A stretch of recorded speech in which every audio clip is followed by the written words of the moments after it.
American-made, battle-ready style for true patriots. Whether you're marching in the parade, grilling in the backyard, or raising a toast to liberty, do it in the gear that screams freedom. Celebrate 250 years of USA in style. Wear your American pride loud. Trendjackers.etsy.com. Grab yours before the fireworks.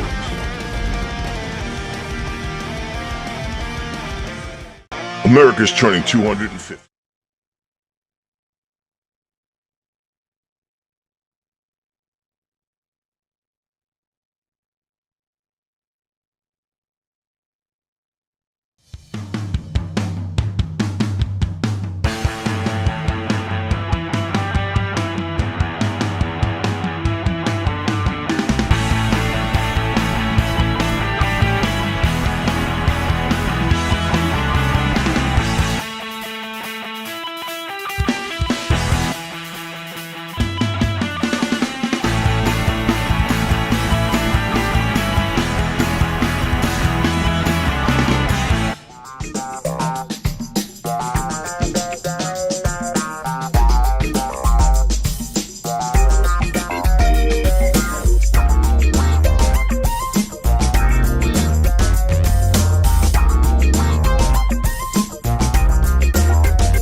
What up, what up?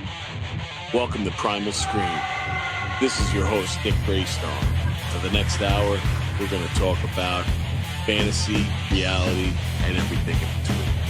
Let's go. Okay. I'm Joe Bob Briggs, and I'll be watching Primal Scream with Nick Graystone, and you should be too. Okay. I'm Joe Bob Briggs, and I'll be... What up, kitties? Man, this is an early one, but this is a special one, and I have such a special guest today. But before I bring her out, and I'm not going to make her wait long, because I feel like she's part of the fam.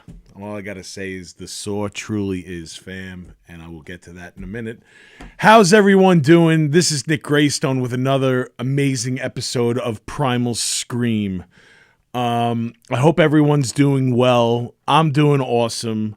I actually made a public post today about stuff that's going on with me.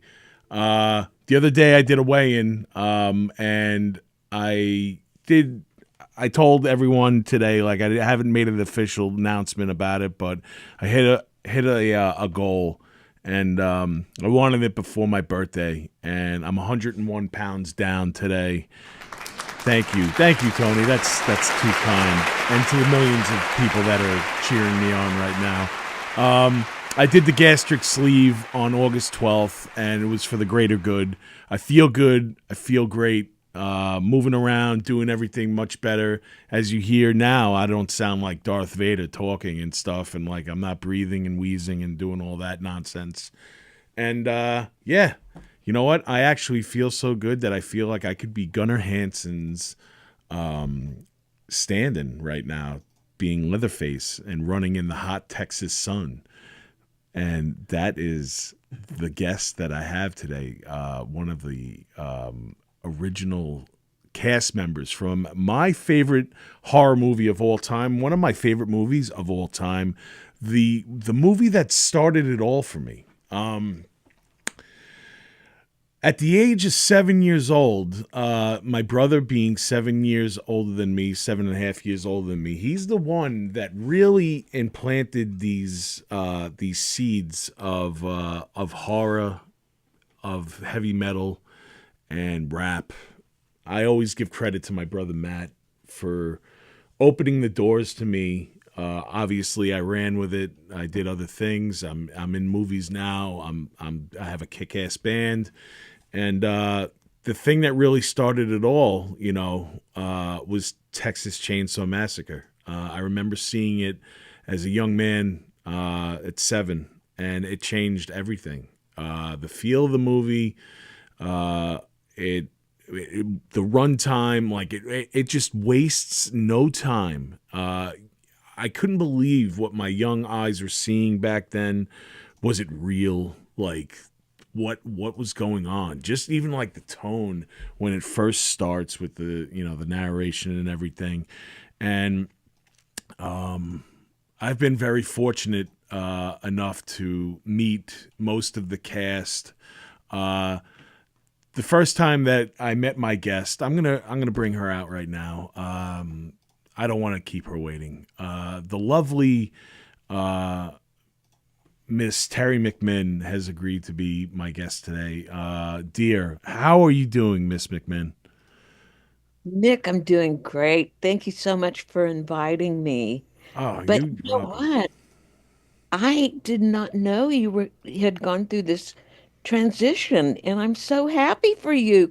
Congratulations. That is the best news anyone could ever hope to have. Thank you so much. That and coming from you, that really does mean a lot. And like I said, you've always been a class act. You treat your fans like the best. And I remember meeting you at your first convention, and you were just so thrilled and bubbly and sweet and receptive to all of us. And it was just such an Done. honor to Thank see you you. come out.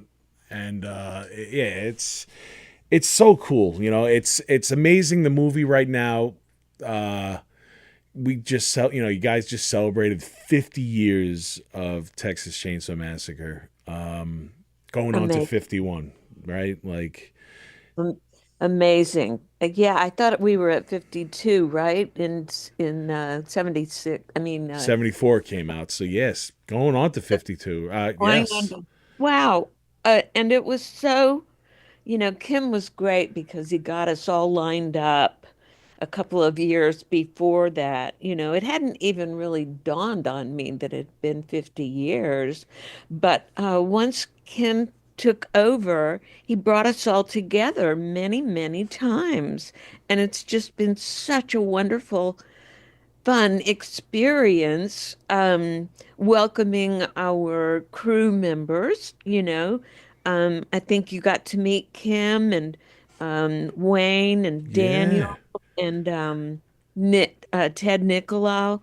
So I did. we Yeah. yeah, we've been learning a lot from them, especially Daniel, because he had such an intimate experience, especially with Toby. We weren't, with them that they were all together trying to get the technical stuff. Mhm. So anyway, we've just had a great time celebrating. Yeah, as I feel that if it wasn't for Texas Chainsaw Massacre, like there's so many movies that would not exist. It's definitely a pioneer. It's an iconic film. The way it was shot, it just Hmm. looks. It's like it's a POV of like you're in this hell with you guys, and from what I hear, the filming conditions were just awful. Uh, you want to Hmm. talk a little bit about your experience filming this? Yeah, it was low budget.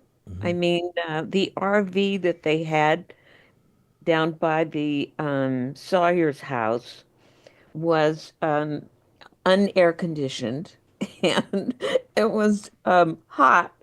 And Kim called me over to he said, hey Terry, stuck his head out the door. Come over here. I want you to meet Leatherface.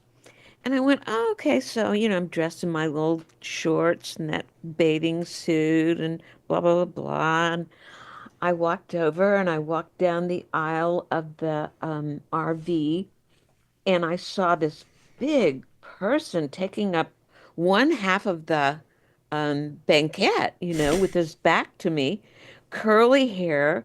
He was just tall, sitting down as I was standing up. And I got even with him, all ready to say, nice to meet ya. And just in the middle of it, we both turned and looked at one another and we were aghast. We were horrified. What are you doing here? Because Gunnar had lived with my boyfriend a year and a half earlier, and he would always take George out, which wasn't difficult to lure him, to drink beer, hunt chicks, and blah, blah, blah, blah, and leave me out of it. And so we had an ongoing battle until I finally was fed up with George, been together 13 months, broke up 12 times. And so I thought, oh, I'll never see this guy again. So we had to have coffee. Oh, wow. That's crazy. What a small world. Well, Austin was a small town. I mean, the tallest building at that time was the tower where Whitman shot all those people. That was the tallest building in Austin. Oh, The man. tower. Did you know that? No, I didn't. I did not know that.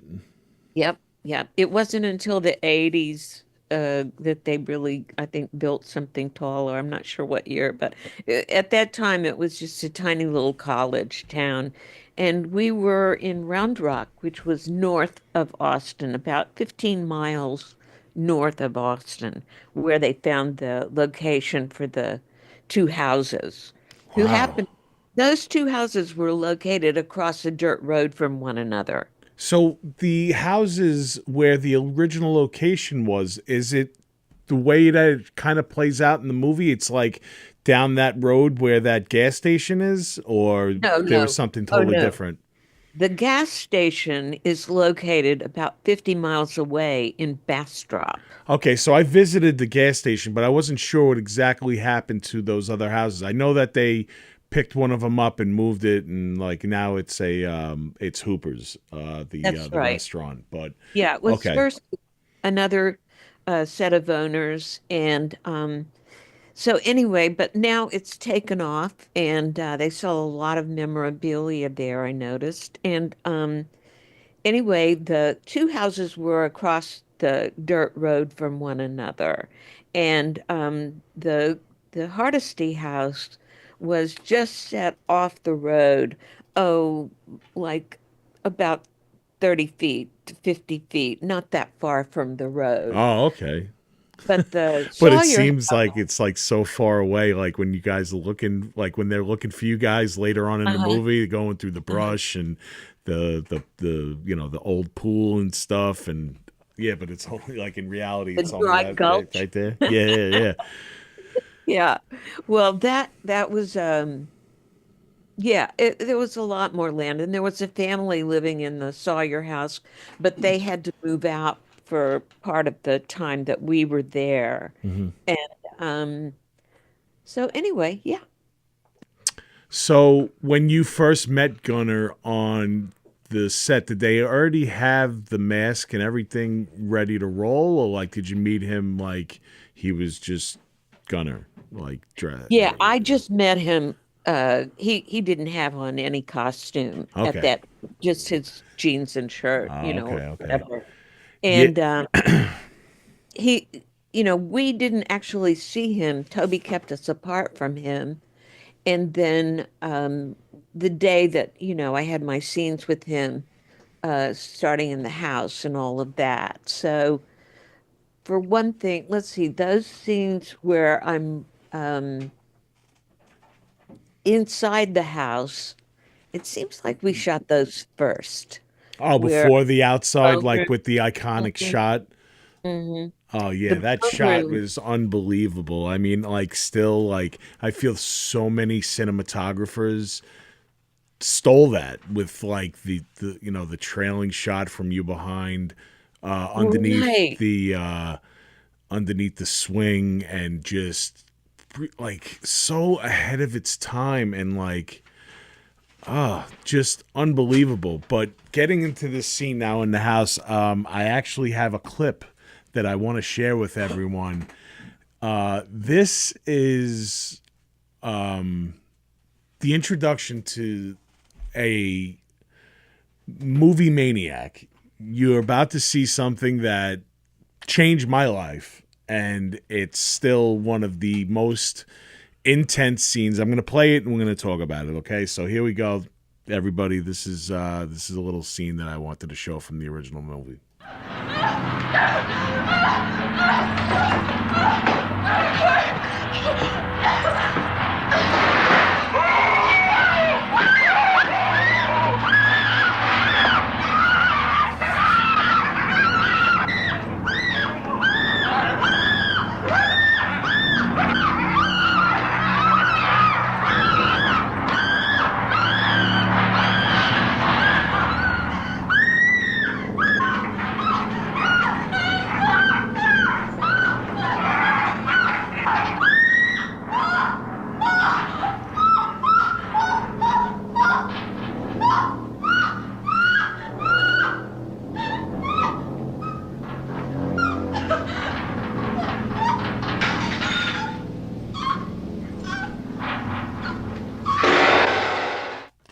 So that was Miss Terry meeting her demise at the hands of Leatherface, and I don't know. That just reminds me of like most all the dates how they were about to end for me, but I have to lull them back into my world, minus the hook and the blood and the mayhem. But okay, so the reason why Texas Chainsaw to me is so important is because it makes the viewer, you don't actually see the hook going in, but you feel it. Miss Terry sells this so hard, and like it just the way that they shot it, it was just it was genius. And let's run it back. So like tell us about that. Tell us about your experience, like getting yanked back into that house and ultimately hung on that hook. Like, how did that all go down? Okay, so first we shot the bone room scenes, as I recall. And the bone room scenes, they took us about a day to get those done. So, it wasn't, I mean, it was just hot and there were feathers everywhere. And, you know, um, it seems to me that it took us almost the entire day for them to light it. And, I'm sure we practiced it a couple of times and I kicked over a bucket and that was a galvanized bucket with a steel edge and Oh, it my shin in the same place. So Daniel says we only did it a couple of times, but I remember doing it much, much more than that. And I don't think he remembers it because he didn't hit his shin on the bucket yeah. So every hitting time. your shin once is it's It's unforgiving. plenty. So yeah, that's plenty. But yeah, if you have to do that more than once, you definitely earned your badge for the day. So I'm probably, I might have said ow, or something, but I don't think that they really knew that it hurt me. It wasn't, a misogynistic sort of thing. Right. At any rate, that we got done, and the scenes that are inside, not the ones on the meat hook, that was a different time. But the ones where I'm running from him out the door and back inside, that we started at about 9 in the morning and we finished just as we were losing light. And I had been fighting Gunner, and I weighed like 110 at the time and he weighed, wow, he was a big, strong, heavy man. And I fought him as though, we did it to the extreme. And we had a lot of fun. Everybody collaborated between the sound and the camera and the director and, everybody. We just kind of, worked together. But it was grueling. And if it was hard on me, I mean, imagine how hard it was on Gunner, because I'm fighting him with my whole. But that scene where I get caught at the door is the most sought after, and I finally have gotten some really good. It took me years, but Daniel did a shot of me getting caught at the door, and he did it. It's a screen grab, but it's so great. And so I got some really good copies of that, and Oh, awesome. he's going to get me another shot that's really, really great. He also helped me on the dolly shot. I didn't know for 50 years what happened that day. It wasn't something that it was a difficult day for me because a couple of days before that, we just signed new contracts and I actually lost my job. And so I'm working then with no money. And I'm a starving student, and we're working all day, and then I'm at night doing a play that uh, was a lot of fun and one of my favorite roles ever in Lizzie in the Rainmaker. But Okay. anyway, so I would go from the set. Kim would drop me off either at the theater or at my apartment, but usually I had to go straight to the theater after, finishing. But I was in heaven because I was getting to act all day. Yeah, no, absolutely. And it's a dream. Yeah, no, absolutely. Did you realize that, like, I know this is like a cliche question or whatever, but I want people that kind of want to let them in on it that, if they haven't heard it. But did you realize that this was going to be such a impactful movie once it was going to be released, when you were in the midst of making it? I'll give you a perfect example. At the very end, when I had finished my filming, but they were holding me for a pickup shot that they wanted to get, which turned out to be just they needed me to say over and over again, "Let's go, let's go, I know let's exactly go." this scene. And that was all they needed. They didn't even do any camera work that day that I know anything about. But what I didn't know is that day that I'm supposed to be walking up to the house, the Hmm. doll shot. Yeah. What had happened that morning, I'll set it for you, is that we got to the set and Kim and Toby had huge arguments with the producers, and they were telling them that they were only going to do what was on the storyboard. They were not going to do any other shots. That was it. And they had this huge argument. And when Toby finished that, he came back over and they had to reset up. And Daniel told Toby that he had come up with this idea, didn't tell me anything at all. And so they changed it so that I'm going to be sitting in the swing.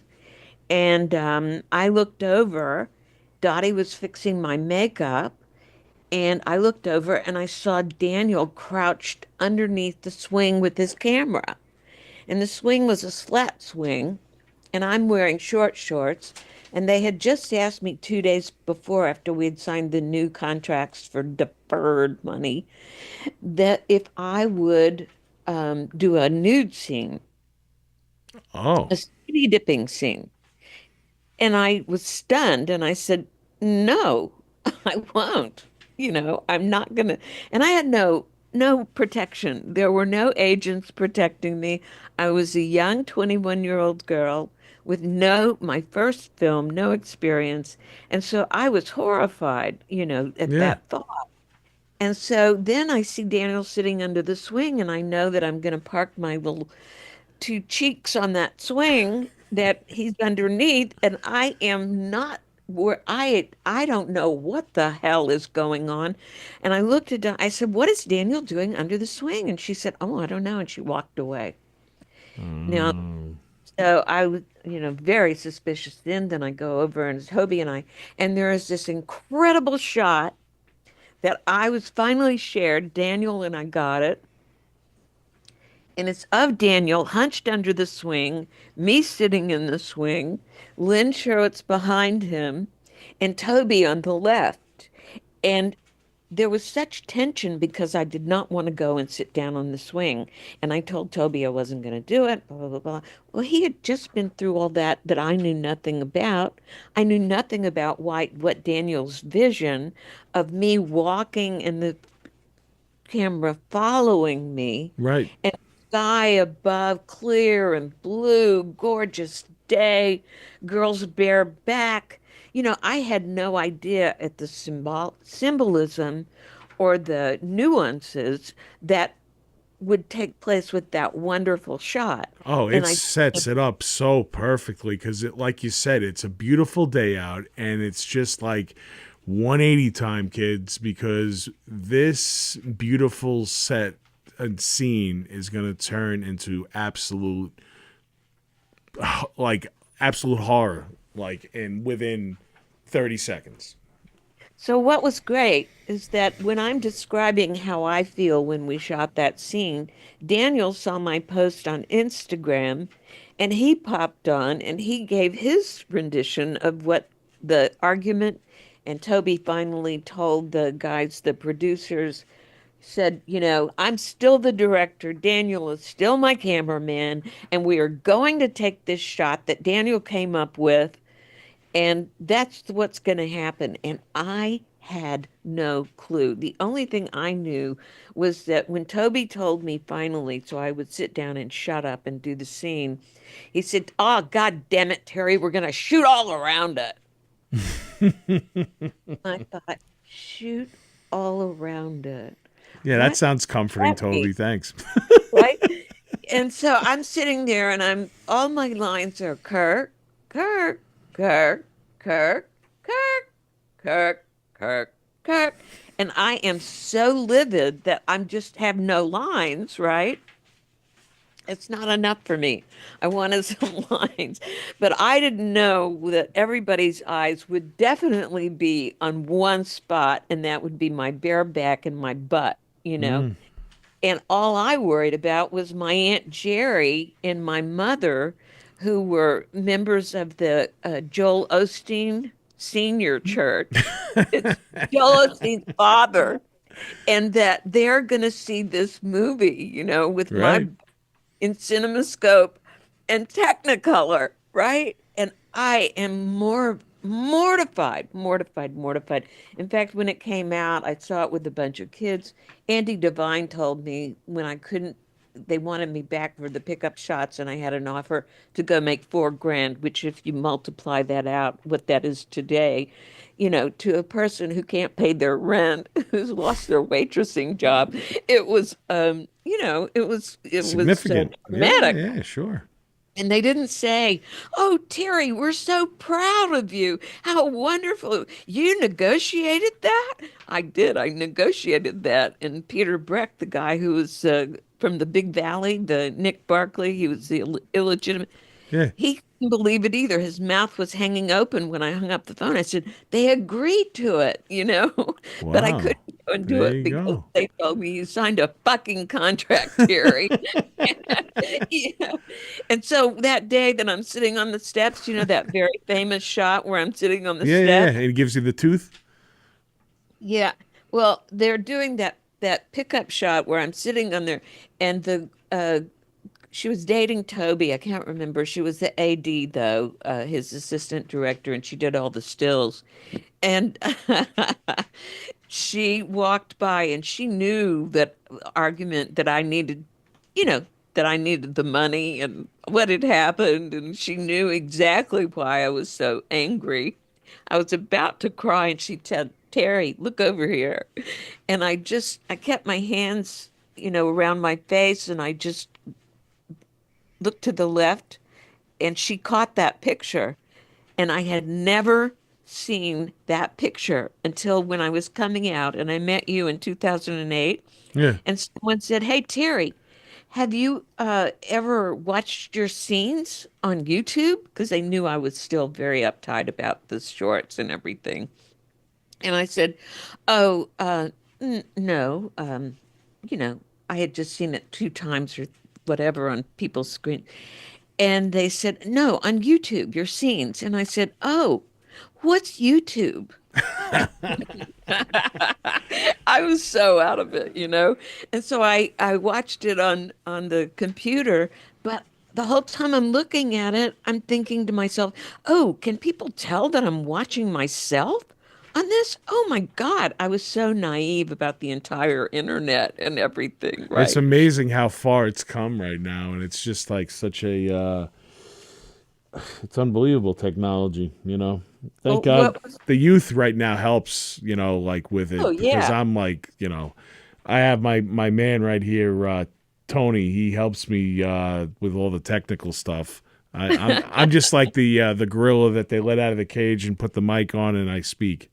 So you know what I'm talking Yeah, of about. course, of So course. so I watched it once and then I bravely pressed replay and I went, "Oh my God." And I thought, "Oh, Terry," because I'd been beating myself up, you know, for 35 years thinking I was awful in the film and I'd been, No, no, you sell it "Yeah, so good. Like you're authentic in it. You know, you're a girl. To me, you're the girl from next door. You know, so is Marilyn." Marilyn. You know, like you guys, you all of you, all in the movie. You know, your Well, kids you'll be going, glad don't to not know knowing to what's going on. I watched it several times and I went, "Dang, Terry, you were pretty good." You know, you don't have to you don't have to worry anymore, Terry. You're okay. It's okay. And I was just shocked though that, you know, people actually liked when I heard someone say, "Oh, I always wondered what happened to Pam."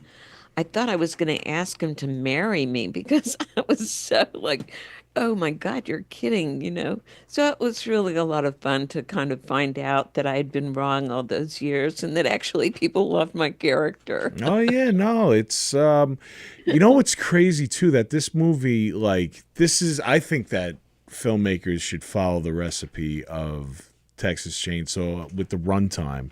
I Hmm. love that it gets to the point. It has Hmm. character development Hmm. and a longevity for being such a shoestring budget. The runtime is so, you know, what is it? 80 to 3 minutes or so, 82 minutes. Yep. Yep. Yeah. So, I Right. mean, like, it just doesn't drag out or whatever, and it moves so smoothly. And, like, have you caught Chain Reactions, that new documentary Yeah, that's out? I did, and Yeah. I proved it too. I hope, you know, I have several friends. Nobody has Apple. That's the only problem, and they have to spend $18 to watch it. So, It's you know, worth it. You know what? I'm but it's this. worth it. It's It is. so good. No, it's It's fantastic. so good. They, Yeah, I I saw it. I saw it already, and I also just pre-ordered the. It's like a set that comes out with yeah, the new 4K 50th anniversary edition of the right. movie. I mean, for me, I have almost every version of the movie that has come out. I was able to see it back on the big screen in 4K, and it looks beautiful. Like, I can't wait to see it. You know, oh, I was really glad that I waited. I was going to come out in 2007, but I was wrapping up working for a hotel on the beach, and I had brought their sales from, you know, nothing to, you know, the guy became a millionaire there because you I go. filled his hotel, you know. And so I had things that I was doing and also losing my anonymity after having been out of, you know, public life for so long. I enjoyed my privacy. And so it was a big thing to me to kind of, you know, give that privacy up because everybody likes to have their own life. But Yeah.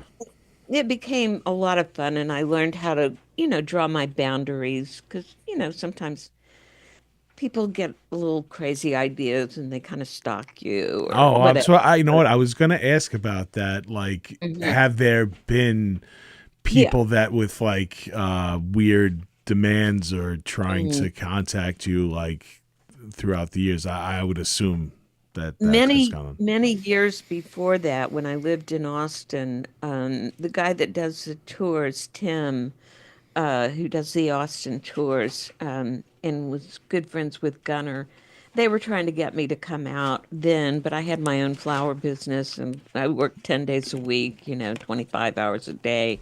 There's no way I could have, I had to earn money. So that's the way I picked to do that.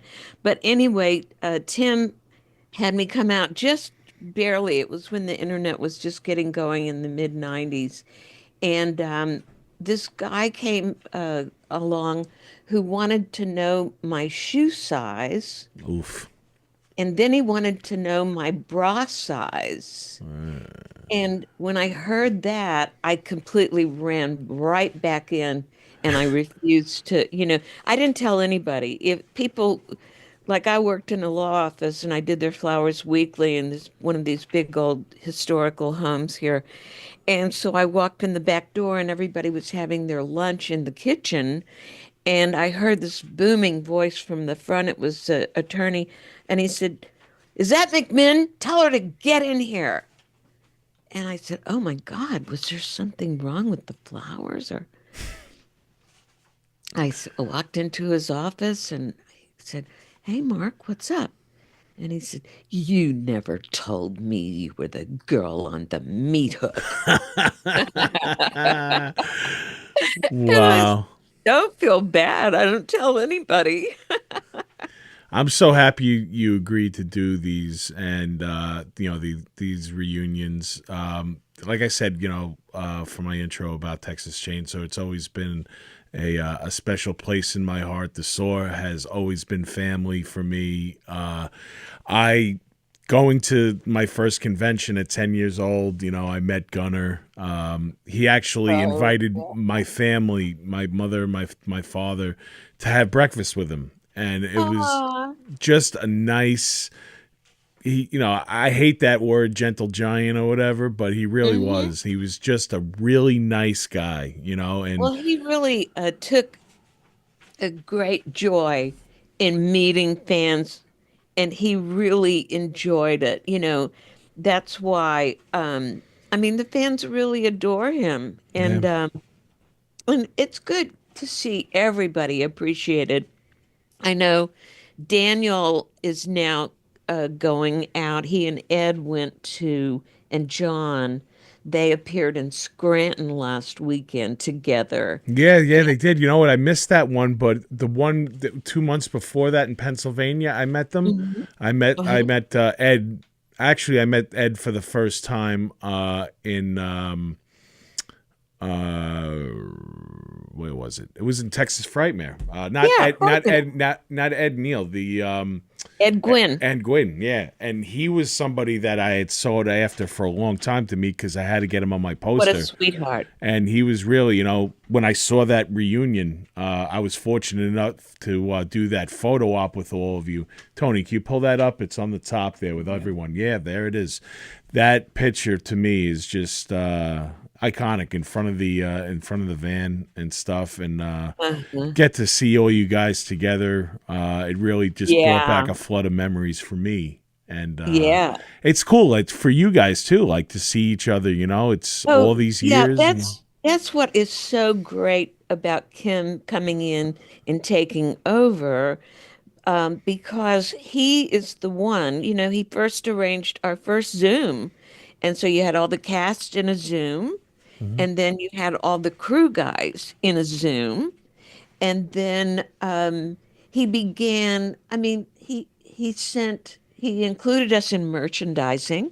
We finally were able to make some money. Good. 'Cause- Deservingly so, because you know Yeah. what, your likeness has been all over everything over these years. Because to me, your kill is the most iconic in the whole Iconic. film. I It mean, to is me, iconic. it's iconic. It's Leatherface's first kill. It's you getting hung on a hook. Other than Ed getting hit by that tractor trailer at the end, like I feel like your scene is like minus the sledgehammer to the head, that stuff, and but you're hanging on the hook thing that makes you you feel it. I feel like that's almost 4D to the audience before 4D was ever a thing, you know. Yeah, well, that's what's been so great in the past, oh, I'd say 5 or 6 years, especially. It's just bringing us, like Kim brought us to Los Angeles. Mm-hmm. He included us in merchandising. We also have been fortunate enough to have our images purchased for the games. And Oh, and the so game is a whole new, new legacy and a new we've introduction to fans. That's great. we've finally, it means it has meant a lot what Kim has done in bringing us all Cool. together. And so I'm hoping that we'll get to do a few more shows together. It was really fun to go to Frightmare. I've never ever signed so long and so much in my life. It was really great. So I ended up going to Frightmare a few times, and I don't travel a lot anymore. I was asked to go to Europe a couple of times, but those long trips are really hard to Oh, it's do. taxing. You know what? Going as a fan, it's taxing. I can't imagine signing autograph after autograph, and it's kind of like repeat, repeat, repeat, repeat, and you're smiling, and you want to give each fan their time. So that Oh yeah. is very taxing, and I totally understand. And you pick your appearances wisely, and you try to do it where it's the most, not Where the as most taxing. fans can go. Yeah, yeah, Yeah. of course. I get Yeah, it. I wasn't able to go to Scranton with them. They had invited me there, but I had something already going on.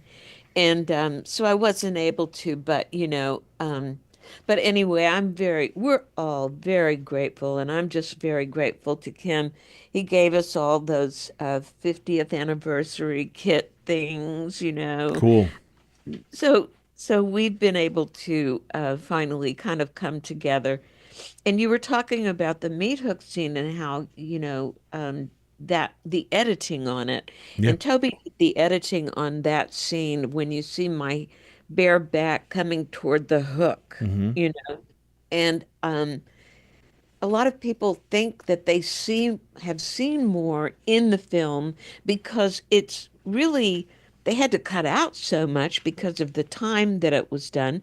It was banned for 10 years across Europe. Italy, France, Sweden.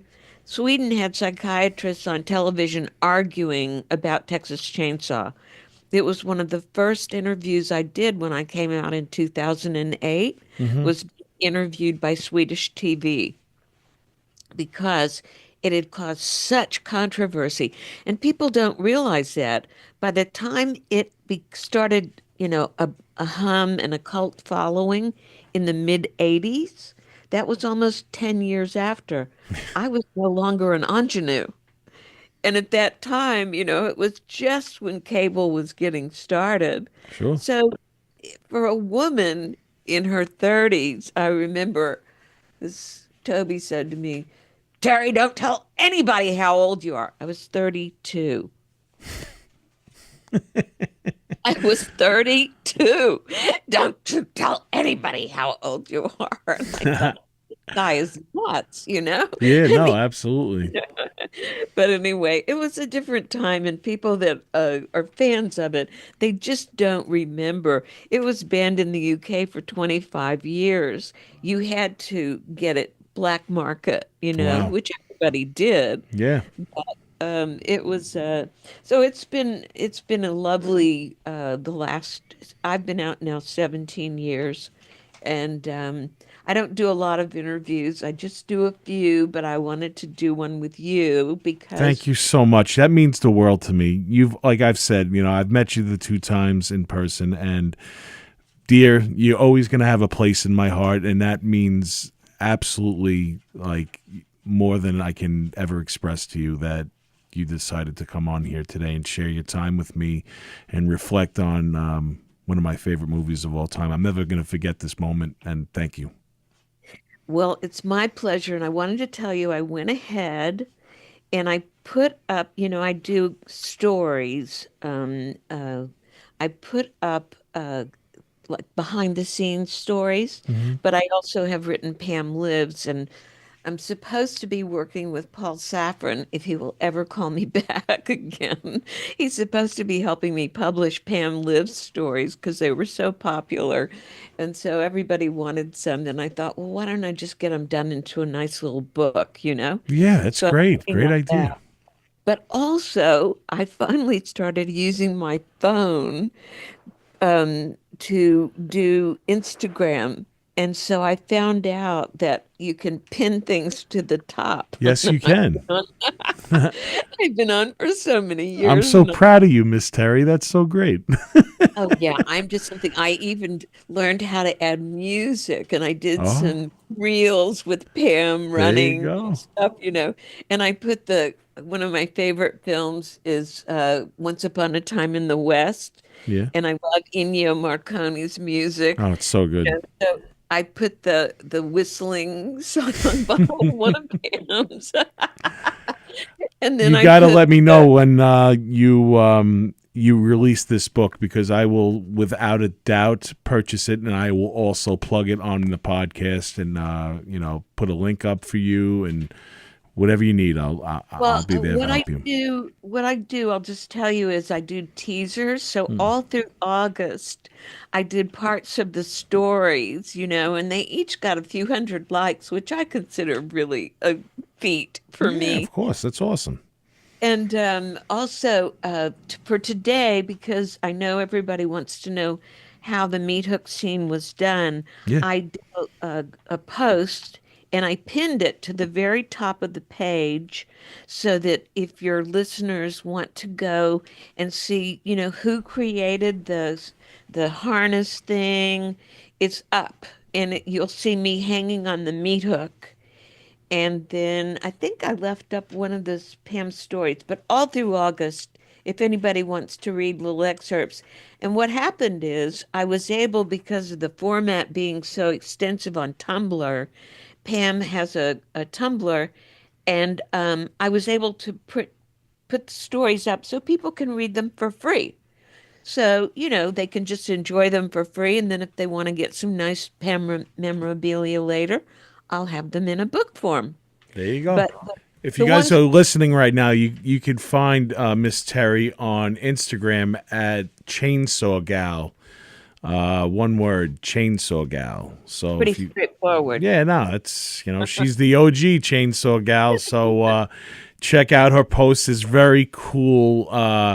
Behind the scenes stuff, and like she said, if you want to purchase her autograph, it's on here. A link on the she has a site that you can order things on there. I've ordered from her before, so please do so. And if you ever have the opportunity to meet the lovely Miss Terry in person, just follow her on this, and she makes posts about where she's going to appear and everything.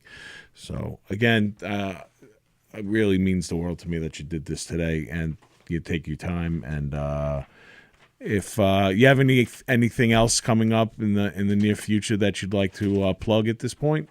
Well, I've been careful not to overbook myself, but I do need to get back to the East Coast and the West Coast. But tell your fans the way that it really works is that if they want someone to come to their shows, they need to post on their the show's pages Okay. and just tell the promoters, because promoters just want to know who they want to meet. You Yeah. know what I So it's a good thing to do just to let your promoters know if you want to meet us. And it's fun to have us all. And sometimes they can afford to bring us all in, you Yeah. know. Then that way everybody can get all like they did it at Frightmare. That would be Everybody amazing if get we could get that to everything, happen again. right? Yeah, I think it deserves its time always. And I ran into John at PA HorrorCon 2 months ago, and I always have a fun time with him. He always makes me laugh. He reminds Is me he a of doll? he's Yeah. great. He reminds me of my one of my drummers that I used to play with in a band, my good friend Howard. And I told him, I showed him a picture, and he was like, "Yeah, we're brothers. You didn't even know that." So That's so cute. Well, and also Ed is such a draw because he's just so witty and funny. oh yeah. People adore, meeting everybody together. You So guys are it is. characters. You're the real deal, and you treat your fans with respect, and that goes a long way. And it's worth the time to meet you guys. So A good group. I have a connection actually in New Jersey HorrorCon, and I'd love for you to come to the East Coast. So I will send him your information and see if he can get in contact with you and maybe get you in a future show. Yeah, I was at the New Jersey Con and I wanted to go back and there was a misunderstanding and I don't know what it was exactly, but it was a great show. I had a great time. John and I went. I think it was in 2019 or 20. I can't Okay. remember. But anyway, I love the East Coast and I did my time in New York City. Yeah, me and Miss Terry were talking about that before, about the accent and everything, and yeah, New York City loves you too. So you got to come back and have some pizza and some bagels and hang out and check the sites out again.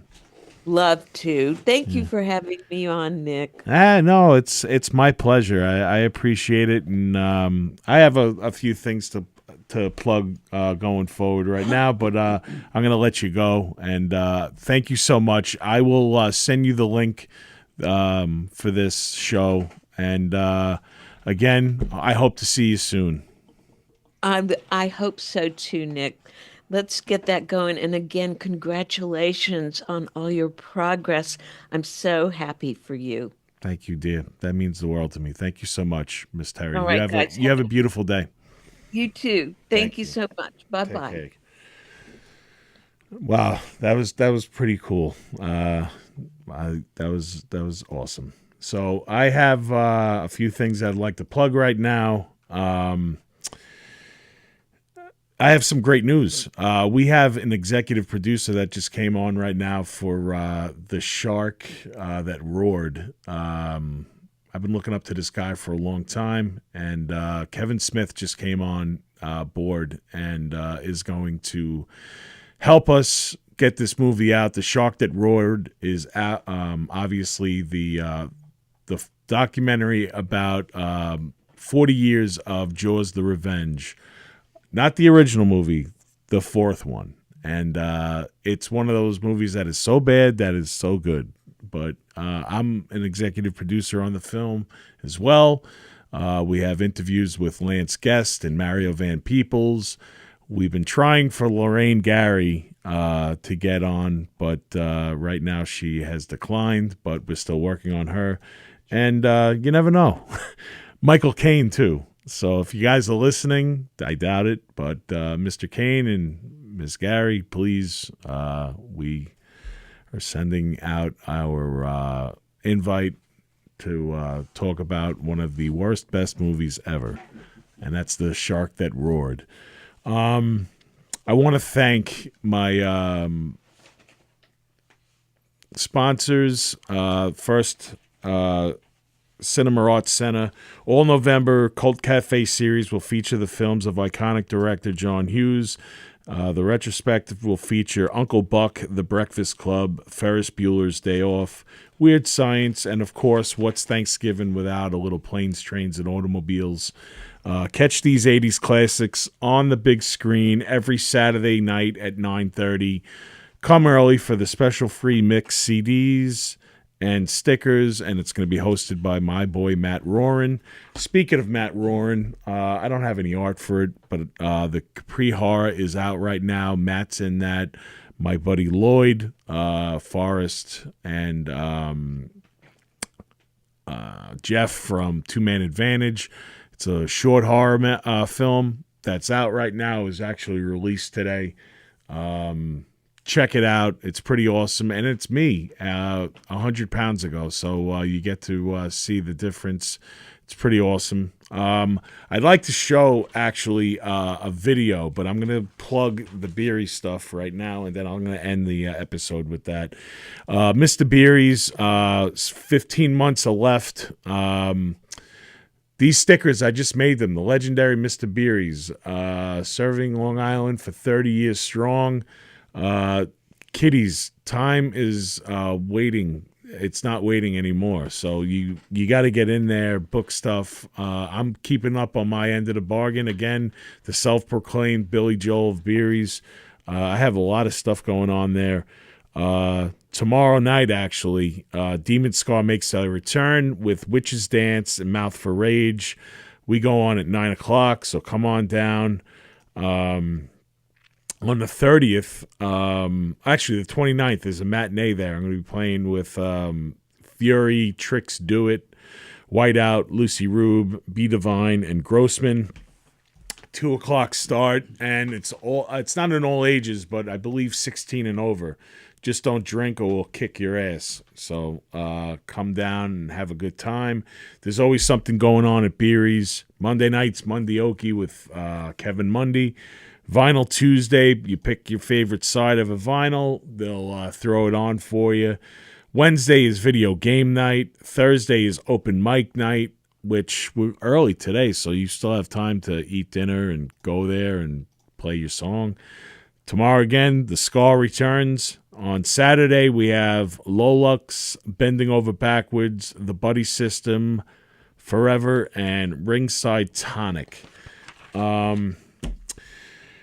Let's see what else. On the 30th of November, the Long Island Horror Market is at Route 110 Bingo Hall in Melville, New York.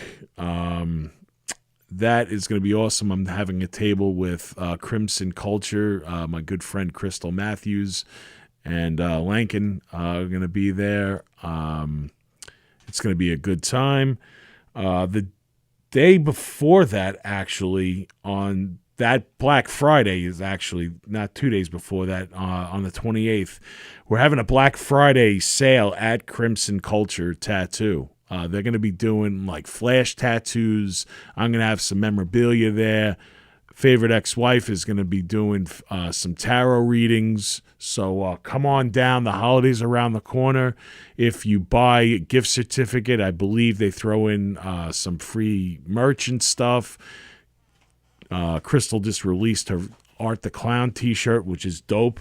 So definitely check that out. On December 5th, the band formerly known as Death Proof is returning to Beery's, but this time we're Aunt Jackie's Bush. And we're going to be with our friends Suffolk Stranglers, Haraeth, and Hostile Intent. On the 6th of December, what a birthday weekend I'm going to be having. I'm a guest at New Jersey HorrorCon. It's going to be pretty awesome. Felissa Rose from Sleepaway Camp's going to be there. Tony Moran, that's one of the original Michael Myers. Ellen Latson from Fatal Attraction and Christmas Vacation and The Forest Hills. The director's cut of The Forest Hills that's coming out soon. Scott Goldberg, the director of The Forest Hills, will be there. Naomi Grossman, who played Peppa in American Horror Story, and Lenora Scelfo and Nancy Ann Ritter are going to be at New Jersey HorrorCon, and my good friend Fat Satan, she's going to be there. Yeah, I love that name. She's definitely not fat. Maybe fat with a capital PH, but she's very talented, and she's going to have some merch there. I'm going to be there with my stuff, slinging it, so come on down to New Jersey HorrorCon. Now, to close out this show, I dropped a... you all right there, Tony? Oh, yeah. Oh, yeah. You sure, Farmer Willie? I have a cool video that we just released yesterday. It's called Click Click. This is with my good friend Kay Lovely, longtime collaborator, and yeah, check it out. It's gonna be a fun one. So here we go.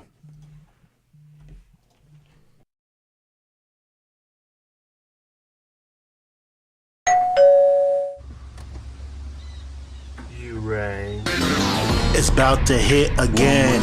Y'all better warn your friends. Not here to pretend, but it's more like a descent. So just look at me. As sweet as can be. It's plain to see they hating on me. Caleb Ali. I strut my stuff. They are not tough. I chop them up just enough so I can stuff in my duff. They're creepy and they're kooky, mysterious and spooky. They're all together wooky, the Addams Family. Their house is a museum, when people come to see them. They really are a spree, the Addams Family. The beat drop never soft. Big smoke, it brings a cough. If you flake off, you're stupid, it's part of your loss. I'm on it non-stop, get it locked, cook it in a wok, short kick, long sock, fuck 'em in a crop, top, cut 'em off, hit 'em with that black, tum-tums bigger than a lunch chop. Hey, love, thanks for the call. This is back, yes, y'all. Snappy snap them fingers as Thing gives you the finger. Wednesday, you never look so fly. That's right, Ortega. I'm your type of guy. We just walk on by.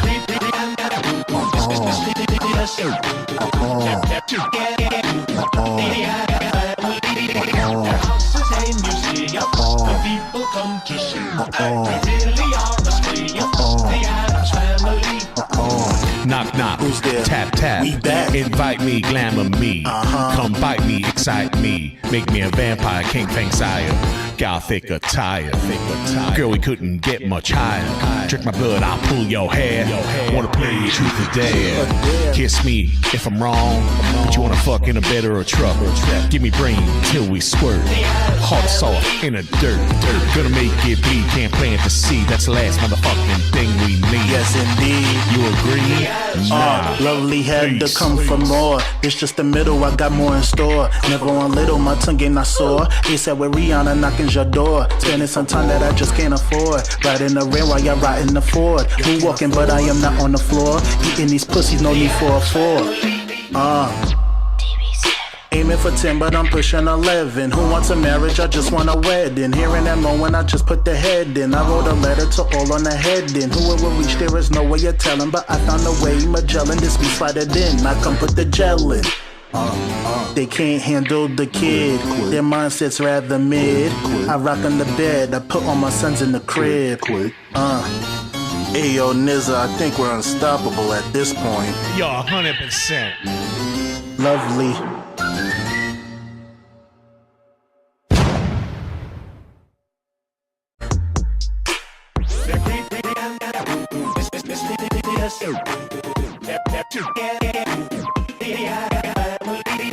Their house is a museum when people come to see.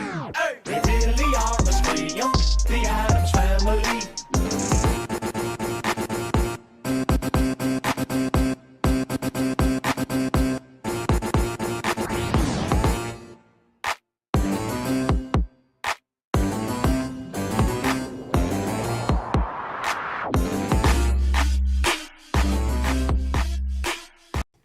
All right, there was click. That was a fun shoot. Everyone knocked it out of the park. So much fun to do that. So again, that's the latest single from K Lovely and I. And guys, don't forget to give a vote. This podcast has been nominated for Best Podcast on Long Island. I've also been nominated for Best Personality on Long Island.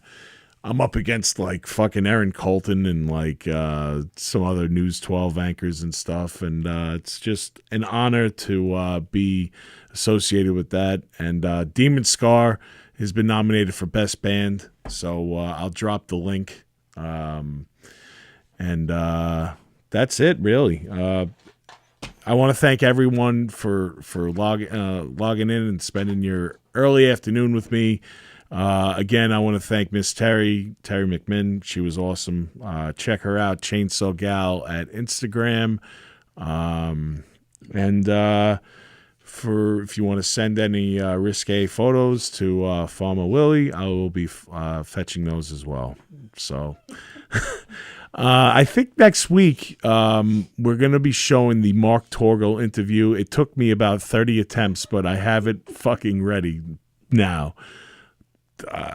Yeah, the studio was shut, and I had to go on with the show, and I did this Riverside thing, and the audio was messed up. Then I sent it with the right audio, but with not me in the shot, and then I sent it the right way. I think it took 3 or 4 times for me to do it, or more than that. But anyway, that's going to be for next week, and I will see you guys. You're off the 4th, right? I am? I don't know. Maybe. We'll see. Okay. But, yeah, most likely you'll see me because next 2 weeks is, the following week we'll put that on, and then it's Thanksgiving, and we'll be into December by then. So, yeah. This has been another episode of Primal Scream. I'm Nick Graystone, and you're not. Later! Thank you for listening to Primal Scream. I'm Nick Graystone, a.k.a. The Nizza.